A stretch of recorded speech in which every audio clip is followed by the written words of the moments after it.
Last video में हमने reverse an array की प्रॉब्लम सॉल्व करी थी। आज इस वीडियो में हम check if a string is palindrome और नॉट ये प्रॉब्लम सॉल्व करने वाले, वो भी रिकर्सिव अप्रोच से। तो स्टार्ट करते हैं।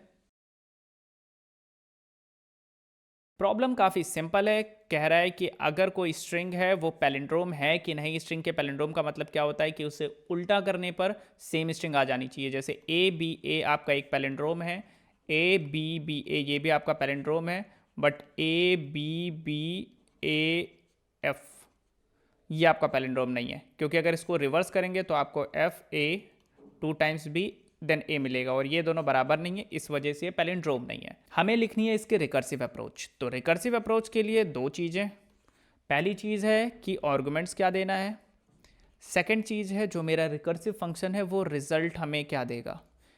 तो यहाँ पे देखो यार, check if a string is palindrome और नॉट। तो हमें पहली बात तो एक स्ट्रिंग गिवन होगी और हमें उस स्ट्रिंग के, अगर मैं इंडेक्स की बात करूं तो क्या मैं एक स्टार्टिंग इंडेक्स ले लूं, एक एंडिंग इंडेक्स ले लूं, ताकि मैं किसी भी स्टार्टिंग से एंडिंग तक एक स्ट्रिंग को यूनिकली आइडेंटिफाई कर सकूं। तो मैं दो वेरिएबल ले लेता हूं, स्टार्टिंग एंड एंडिंग इंडेक्स। तो मैंने एक फंक्शन बना लिया पैलिंड्रोम का। यहाँ पे एक स्टार्टिंग इंडेक्स होगा, एक एंडिंग इंडेक्स होगा और एक स्ट्रिंग होगी। आंसर सेकंड क्वेश्चन का ये है कि अगर कहीं पे हमें स्टार्टिंग इंडेक्स गिवन है, एंडिंग इंडेक्स गिवन है और एक स्ट्रिंग गिवन है, तो क्या ये जो पैलिंड्रोम जो मेरा फंक्शन है ये स्टार्टिंग से लेके एंडिंग तक चेक करके बताएगा कि जो स्ट्रिंग है वो मेरी पैलिंड्रोम है या नहीं है। ओके, तो एक बात बताओ, मेरे पास ये बहुत बड़ी सी स्ट्रिंग थी। ओके, स्टार्टिंग यहाँ था, एंडिंग यहाँ था। तो यहाँ पे दो चीज़ें निकल के आती हैं। पहली ये कि स्टार्टिंग और एंडिंग पे रखा हुआ कैरेक्टर इक्वल नहीं है, यानी स्ट्रिंग ऑफ एस मेरा not equal to string of E है। पहला केस तो ये हो सकता है। दूसरा केस ये है कि ये दोनों तो बराबर हैं, पर इसके अंदर जो रखी हुई स्ट्रिंग है क्या ये पैलिंड्रोम है। अगर अंदर वाली स्ट्रिंग पैलिंड्रोम है, ए बी ए, और जो ये कैरेक्टर है ये बराबर नहीं है, सी और एफ, इसका मतलब ये पूरी जो बनने वाली स्ट्रिंग है ये बराबर नहीं होगी और ये पैलिंड्रोम नहीं होगी। तो मैं पहली कंडीशन चेक कर लेता हूं कि क्या स्टार्टिंग और एंडिंग इंडेक्स पे रखा हुआ कैरेक्टर बराबर है। अगर है तो मैं चेक करूंगा क्या अंदर भी सब कुछ सही है, क्या अंदर भी सब कुछ पैलिंड्रोम जैसा है। अगर अंदर भी पैलिंड्रोम जैसा है, स्टार्टिंग इंडेक्स एंडिंग कैरेक्टर भी आपका सेम है, इसका मतलब ये टोटल बनने वाली स्ट्रिंग मेरी पैलिंड्रोम है।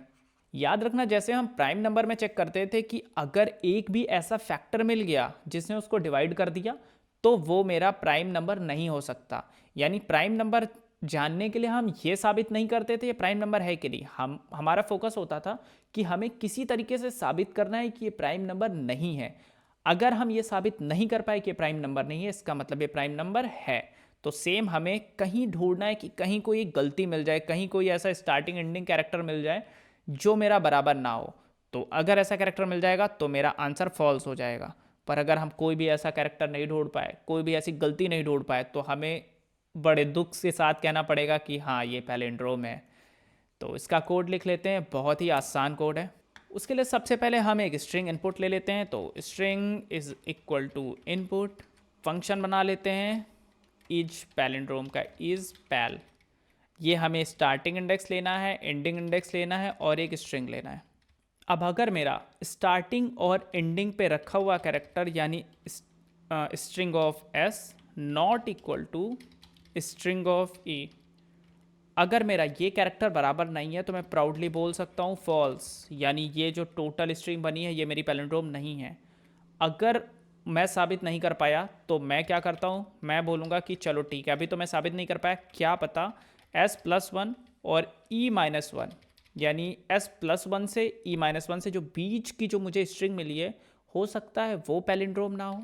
अब अगर ऊपर कंडीशन यानी स्टार्टिंग इंडेक्स वाला कैरेक्टर भी बराबर है, अब जो भी जिम्मेदारी है वो इस अंदर वाले फंक्शन पे, ये बोलेगा ट्रू रिटर्न करेगा तो मैं यहाँ से ट्रू रिटर्न कर दूंगा, अगर ये मुझे फॉल्स देगा तो मैं यहाँ से फॉल्स रिटर्न कर दूंगा। ओके, अब यहाँ पे एक बेस कंडीशन भी लगानी है। अगर कभी एस बढ़ते बढ़ते ई से बड़ा हो गया, यानी स्टार्टिंग आगे है, एंडिंग पीछे है, यानी कोई स्ट्रिंग है ही नहीं।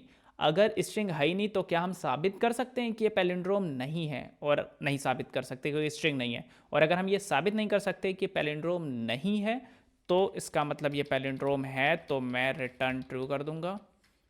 यहाँ पे मैं answer is equal two is palindrome, starting index होता है 0, एंडिंग इंडेक्स होता है len of string -1, at the and I will return string.